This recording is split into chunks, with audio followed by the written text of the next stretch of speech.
क्या आपने कभी सोचा है बेन 10 के पास 1 मिलियन से भी ज्यादा एलियंस का डीएनए है। उनमें से बहुत सारा एलियंस है बहुत ताकतवर है जैसे यूमंगसर, बहुत सारे एलियंस का स्पीड बहुत ज्यादा है जैसे एक्सलरेट। लेकिन अगर गलती से यूनिवर्स डिस्ट्रॉय हो जाए तो बेन के पास रीसेट बटन दबाने के लिए एक्चुअली में कितने एलियंस है। ज्यादातर फैन सोचते हैं कि इसका लिस्ट बहुत लंबा होगा, लाइक 10-20 हजार, क्योंकि 1 मिलियन में तो इतना सारा एलियन होना चाहिए जो टाइम ट्रेवल कर सकता है। लेकिन सच्चाई ये है कि पूरी ओमनीटेक्स में सिर्फ 2 ही ऐसा एलियन है जो एक्चुअली में टाइम ट्रेवल कर सकता है। इन 2 के अलावा एक और भी एलियन है जिसको फैन कंसीडर करते हैं कि टाइम ट्रेवल कर सकते, उसके बारे में वीडियो के एंड में बात करेंगे। और एक हिडन एलियन है जिसको बाद में क्रिएटर ने हटा दिया, लेकिन हम उसके बारे में भी बात करेंगे। सबसे पहले नंबर पर नाम आता है क्लॉकवर्क का। एक क्रोनोसेपियन है। ये दिखने में घड़ी की तरफ लगता है लेकिन ये सिर्फ टाइम दिखाता नहीं, ये टाइम को कंट्रोल भी कर सकता है और टाइम ट्रेवल भी कर सकता है, टाइम को स्लो भी कर सकता है और किसी भी चीज को डस्ट में बदल सकता है और पास्ट के इवेंट को होलोग्राम की तरह देख सकता है। बेन 10,000 रिटर्न्स एपिसोड में हमने देखा कि कैसे फ्यूचर बेन ने क्लॉकवर्क का यूज करके पूरी टाइमलाइन को बदल दिया था। लेकिन इसके साथ एक प्रॉब्लम है, वो है इस ग्लास कैनन। इसका पावर इंफिनिटी है पर ड्यूरेबिलिटी पूरा 0, एक धक्का लगा और टूट जाएगा। नंबर 2 पर आता है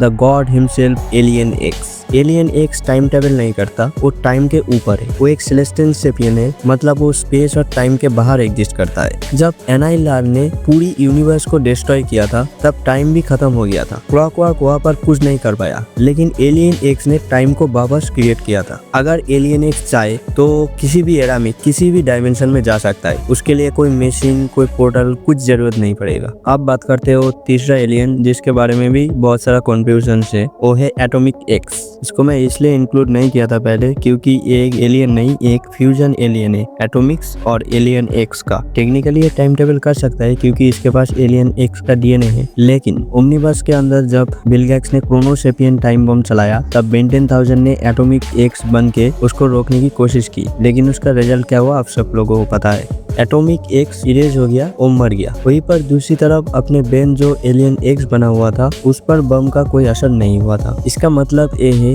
एटॉमिक्स एक्स को मिक्स करने से बेन 10 ने एलियन एक्स की पावर को कम कर दिया। एटॉमिक एक्स उतना पावरफुल नहीं है जितना ओरिजिनल एलियन एक्स है। So yes, atomic x time travel कर सकता है लेकिन वो उतना एफिशिएंट नहीं कर सकता जितना एलियन एक्स कर सकता। अब बात करते हैं उस एलियन का जिसको पहले तो इंट्रोड्यूस किया गया था एज ए एलियन, लेकिन बाद में उसको एलियन लिस्ट से हटा दिया था। वो और कोई नहीं है, वो है इयन। हाँ मुझे पता है इयन कौन है, लेकिन मूवी रेस अगेंस्ट टाइम में बेन ने इयन को स्कैन किया था। ओरिजिनल फैक्ट के हिसाब से इयन एक क्रोनियन एलियन था जो बिना किसी मशीन के टाइम ट्रेवल कर सकता था, लेकिन बाद में शो वालों ने स्टोरी बदल दी और इयन को एलियन नहीं बल्कि एक इविल बेन का फ्यूचर बना दिया, इसीलिए ये ओमनीटेक्स से हटा भी दिया था। तो ये था आज का वीडियो। अगर पसंद आए तो वीडियो को एक लाइक कर दीजिए और अगर कोई नाम छूट गया है तो कमेंट सेक्शन में बताइए। और फ्यूजन एलियंस के ऊपर ऑलरेडी मैंने एक प्लेलिस्ट बनाया है, आप चाहे तो उसको देख सकते हो।